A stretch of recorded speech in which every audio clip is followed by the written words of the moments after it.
Matityahu, Matthew, chapter 13. That same day Yeshua went out of the house and sat down by the lake.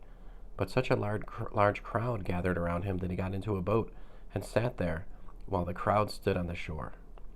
He told them many things in parables. A farmer went out to sow his seed. As he sowed, some seed fell alongside the path, and the birds came and ate it up. Other seed fell on rocky patches where there was not much soil. It sprouted quickly because the soil was shallow, but when the sun had risen, the young plants were scorched, and since their roots were not deep, they dried up.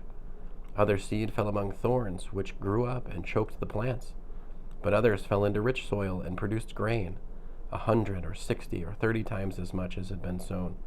Those who have ears, let them hear. Then the Talmudim came and asked Yeshua, "Why are you speaking to them in parables?" He answered, "Because it has been given to you to know the secrets of the kingdom of heaven, but it has not been given to them. For anyone who has something will be given more, so that he will have plenty. But from anyone who has nothing, even what he does have will be taken away. Here is why I speak to them in parables. They look without seeing and listen without hearing or understanding. That is, in them is fulfilled the prophecy of Yeshayahu, Isaiah, which says, 'You will keep on hearing but never understand, and keep on seeing but never perceive, because the heart of this people has become dull. With their ears they barely hear, and their eyes they have closed, so as not to see with their eyes, hear with their ears, understand with their heart, and do teshuvah, so that I could heal them.' But you, how blessed are your eyes, because they see, and your ears, because they hear. Yes, indeed. I tell you that many a prophet and many a tzaddik longed to see the things you are seeing, but did not see them, and to hear the things you are hearing, but did not hear them. So listen to what the parable of the sower means. Whoever hears the message about the kingdom, but doesn't understand it, is like the seed sown along the path. The evil one comes and seizes what was sown in his heart. The seed sown on rocky ground is like a person who hears the message and accepts it with joy at once, but has no root in himself. So he stays on for a while, but as soon as some trouble or persecution arises on account of the message, he immediately falls away.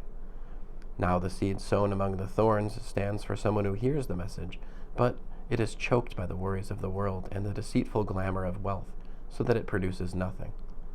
However, what was sown on rich soil is the one who hears the message and understands it. Such a person will surely bear fruit, 100 or 60 or 30 times what was sown." Yeshua put before them another parable. "The kingdom of heaven is like a man who sowed good seed in his field.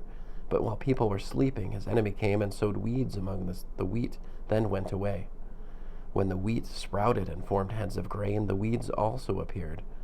The owner's servants came to him and said, 'Sir, didn't you sow good seed in your field? Where have the weeds come from?'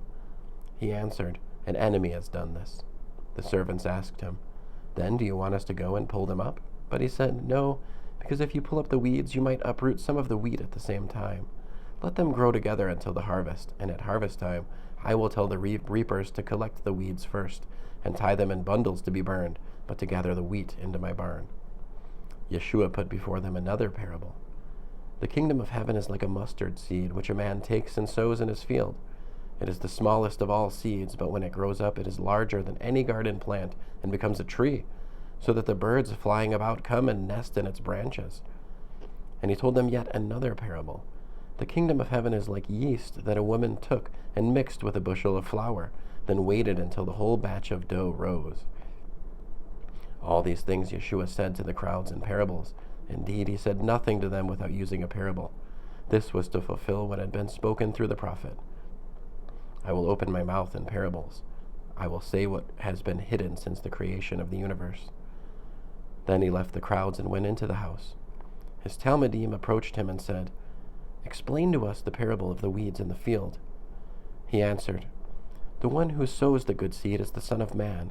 The field is the world. As for the good seed, these are the people who belong to the kingdom, and the weeds are the people who belong to the evil one. The enemy who sows them is the adversary. The harvest is the end of the age, and the harvesters are angels. The Son of Man will send forth his angels, and they will collect out of his kingdom all the things that cause people to sin, and all the people who are far from Torah, and they will throw them into the fiery furnace, where people will wail and grind their teeth. Then the righteous will shine forth like the sun in the kingdom of their Father. Whoever has ears, let him hear. The kingdom of heaven is like a treasure hidden in a field.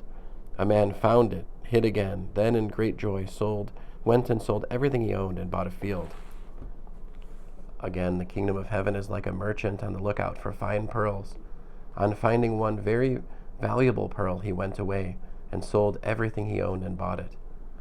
Once more, the kingdom of heaven is like a net thrown into the lake that caught all kinds of fish. When it was full, the fishermen brought the net up onto the shore, sat down and collected the good fish in baskets, but threw the bad fish away. So it will be at the close of the age. The angels will go forth and separate the evil people from among the righteous, and throw them into the fiery furnace, where they will wail and grind their teeth. Have you understood all these things? Yes, they answered. He said to them, So then, every Torah teacher who has been made into a Talmud for the kingdom of heaven is like the owner of a home, who brings out of his storage room both new things and old. When Yeshua had finished these parables, he left and went to his hometown. There he taught them in their synagogue in a way that astounded them, so that they asked, Where do this man's wisdom and miracles come from? Isn't he the carpenter's son? Isn't his mother called Miriam, and his brothers Yaakov, Yosef, Shimon, and Yehuda? And his sisters, aren't they all with us? So where does he get all this? And they took offense at him. But Yeshua said to them, The only place people don't respect a prophet is in his hometown and is in his own house. And he did few miracles there because of their lack of trust. End of Matthew chapter 13.